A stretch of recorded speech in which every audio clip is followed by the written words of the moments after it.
दोस्तों, अक्टूबर के महीने में बादाम पर फूल, यह मुझे देखकर आश्चर्य हो रहा है। हम पहुंचे हैं जय हिंद नर्सरी में, जो भिवाड़ी में, राजस्थान, अलवर में है। और इस नर्सरी के बारे में जानने की काफ़ी उत्सुकता हुई। उसी को जानने के लिए आज हम यहाँ पर पहुँचे हैं और इसके ओनर से हम कुछ बातचीत करेंगे और आपको भी दिखाते हैं। इसके बारे में पूरी जानकारी आपको देंगे। और सुनिए, आप जो है, हम आपको बताते हैं, इनसे वार्तालाप करते हैं और आगे की जानकारी इनसे, भाई साहब से जय हिंद नर्सरी के बारे में कुछ जानने की कोशिश करते हैं। इनसे हम जानेंगे कि इनके यहाँ क्या क्या वैरायटी है और किस वैरायटी पे ये स्पेशलिस्ट काम करते हैं। दोस्तों, मैं आपको बता दूं कि इनके वैरायटियाँ जो हैं वो काफ़ी सारी हैं और ख़ास तौर पे नींबू, सेब और अमरूद पे ये ज़्यादा फोकस रखते हैं। और अब जानते हैं भाई साहब से कि उनके बारे में, अपने बारे में कुछ बताएंगे। जी बताइए भाई साहब। नमस्कार किसान साथियों, मेरा नाम जैसा कि भाई ने बताया कपिल यादव है और जय हिंद नर्सरी दोनों भाई मिलकर चलाते हैं। जो हमारी स्पेशलिटी है, एक तो ये जो है नर्सरी वो ऑथराइज सेंटर है CCRI नागपुर का। तो ये 5 स्टेट का ऑथराइज सेंटर है खट्टे फलों के लिए। तो जो ओरिजिनल पौधे अगर किसी किसान को या किसी भाई को लगाने हैं खट्टे फलों के, तो उनके पास एक तो ऑप्शन है कि या तो नागपुर से ले लें अगर उनके नियर बाई है, या फिर अगर नियर बाई यहाँ पे पड़ता है तो यहाँ से ले सकते हैं। तो आपका जो पौधा है ये तो करीब 2.5 से 3 साल पे जाके जो है फ्रूट पे आएगा नींबू का। लेकिन जो नर्सरी से छोटे छोटे पौधे मिलते हैं वह जो फ्रूट से लदे होते हैं, तो आपका ही पौधा क्यों चुने?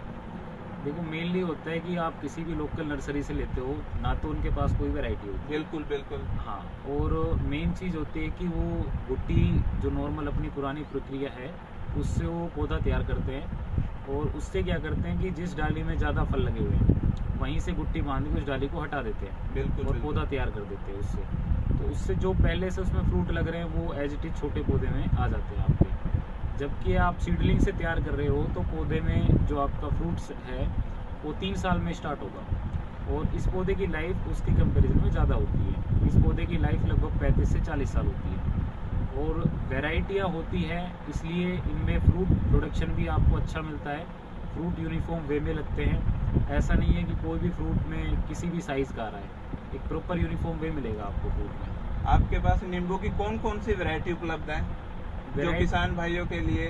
जी, नींबू में अभी हमारे पास लगभग 8 वैरायटी है। उसमें साई सरबती है, NRCC 7 है, 8 है, और मालनी है और बालाजी है और अन्य 3-4 वैरायटी हैं। और यदि हम बेस्ट वैरायटी की बात करें तो कौन सी सबसे बेस्ट वैरायटी है इनमें?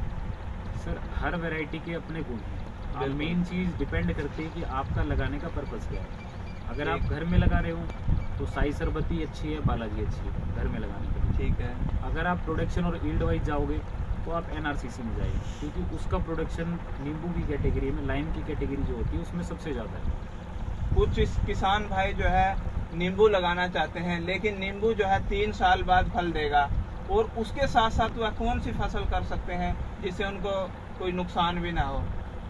देखो, अगर कोई भी बागवानी कर रहा है किसान, तो अगर नींबू लगा रहा है, जैसा कि भाई साहब ने पूछा मुझसे, नींबू लगा रहा है तो नींबू के साथ नींबू अपने आप में एक बड़ा पौधा बनेगा। और जो आप एक परफेक्ट साइज होता है नींबू का वो लगता है 12 बाई 16 फीट। 12 फुट जो है वो पौधे से पौधा और 16 फुट लाइन से लाइन। जी। तो आगे चल के जो नींबू की लाइफ, मैंने पहले भी आपको बताया कि 35 से 40 साल है। तो बेशक वो रो से रो टच हो जाए, लेकिन लाइन से लाइन टच नहीं होगी। तो हमेशा जब भी आपको फ्रूटिंग आएगी तो तोड़ने में आसानी रहेगी। 1-2 फुट जगह हमेशा बीच में रहेगी। उसके साथ जो भी इंटरक्रॉपिंग में जाएगा वो बोनी किस्म का छोटा पौधा होना चाहिए। तो इसके साथ हम अमरूद लगा सकते हैं। अमरूद में भी 1-2 वैरायटी है जो इसके साथ जाएगी। उसमें जो आज के टाइम में सबसे फेमस वैरायटी वो है ताइवान पिंक, क्योंकि इसकी बोनी किस्म है, 1 साल में फ्रूट शुरू हो जाता है, कीपिंग कैपेसिटी अच्छी है, फ्रूट साइज़ अच्छा आता है, फिनिशिंग साइनदार आता है। तो ताइवान पिंक इसके साथ अच्छा कॉम्बिनेशन जाता है। बहुत अच्छे। अभी मैंने यहाँ पर नर्सरी विजिट किया तो मैंने देखा कि आपके जो है बादाम पे फ्लावरिंग हो रखी है। ये क्या 12मासी बादाम है आपका, या उसके बारे में कुछ बताइए? कौन सी वैरायटी है ये आपकी बादाम की? हमारे पास हमारी नर्सरी पे जो भी पौधा मिलता है वो सिर्फ फलदार पौधों में काम होता है, और उनमें भी हम वैरायटियों पे काम करते हैं। अभी जो भाई साहब ने बताया कि बादाम पे फ्लावरिंग हो रखी है हमारे यहाँ पे, तो बादाम की जो अभी फ्लावरिंग है उसमें से कुछ आप मान लो 5% के ही फल बन पाएंगे। इसकी जो मेन फ्लावरिंग होगी वो होगी फेब लास्ट में। ठीक है। उसके जो फ्लावर रहेंगे उसमें 100% आपका रिजल्ट मिलेगा, फ्रूट बनेगा पूरा का पूरा। इसमें 1 साल के पौधे में फ्रूट आ जाते हैं। ऐसे ही सेब के लिए हमारा सेब हो गया, बादाम हो गया, अखरोट, परसिमन, आड़ू, कीवी, आलू बुखारा, ये सभी दिसंबर में जाते हैं पौधे, दिसंबर में ही ये लगते हैं। तो अभी आपने देखा ये सारे पौधे। और एक लास्ट में मैं आपसे एलिमो के बारे में भी जानना चाहूँगा कि कुछ एलिमो के बारे में जो आजकल काफ़ी चर्चा का विषय बना हुआ है, इसके बारे में कुछ बताइए। देखो, एलिमो जो रूट स्टॉक है, अगर आप बात करें मौसमी की, नींबू की, नींबू भी आजकल ग्राफ्टिंग होते हैं और कर ही रहे हैं नींबू भी लोग, लेकिन नींबू की ग्राफ्टिंग में मोटिलिटी ज़्यादा आती है, इसलिए ग्राफ्टिंग तैयार नहीं करते। एलिमो एक ऐसा रूट स्टॉक है, अगर हम उस पर किसी भी पौधे को ग्राफ्ट करते हैं तो उसका उत्पादन लगभग 40 से 50% बढ़ जाता है। आप चाहे उस पर नींबू ग्राफ्ट करो, चाहे मौसमी ग्राफ्ट करो, यानी सिट्रस प्लांट कोई भी है उसको हाँ, कर सकते हैं, सिट्रस प्लांट ग्राफ्ट कर सकते हो। एलिमो की खासियत है कि आप जब मैक्सिमम 4 से 6 महीने का पौधा हो तो तभी उस पर ग्राफ्टिंग होगी, चिप बडिंग होगी उस पर। नॉर्मल ग्राफ्टिंग उस पर सक्सेस नहीं होती है, क्योंकि वो पहले ही 6 महीने का पौधा है। नॉर्मल तो आप कर ही नहीं सकते उस पर, तो चिप बडिंग होगी उस पर।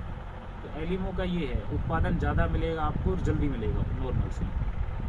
और मैं देख रहा था आपके यहाँ अंजीर का पौधा जो है वो काफ़ी लदा हुआ है, उसके बारे में बताइए, कौन सी वैरायटी है? देखो, जो अंजीर का आपने पौधा देखा है, भाई साहब फोटो भी डाल देंगे इसमें बीच में, तो वो डायना वैरायटी है, वो एक ब्लैक स्टिम वैरायटी है। ये 2 वैरायटी है जिसमें अभी फ्रूट आ रखे हैं। डायना का जो फ्रूट आता है वो काफ़ी साइज़ में मोटा आता है, ब्लैक स्टिम का भी सेम होता है, एक ही दौलता वाली है। इसका जो फ्रूट रहेगा वो अंदर से बिल्कुल रेड रहेगा। दोनों में फ्रूटिंग काफ़ी अच्छी होती है, कहीं भी किसी भी एरिया में आप इसको लगा सकते हैं जी।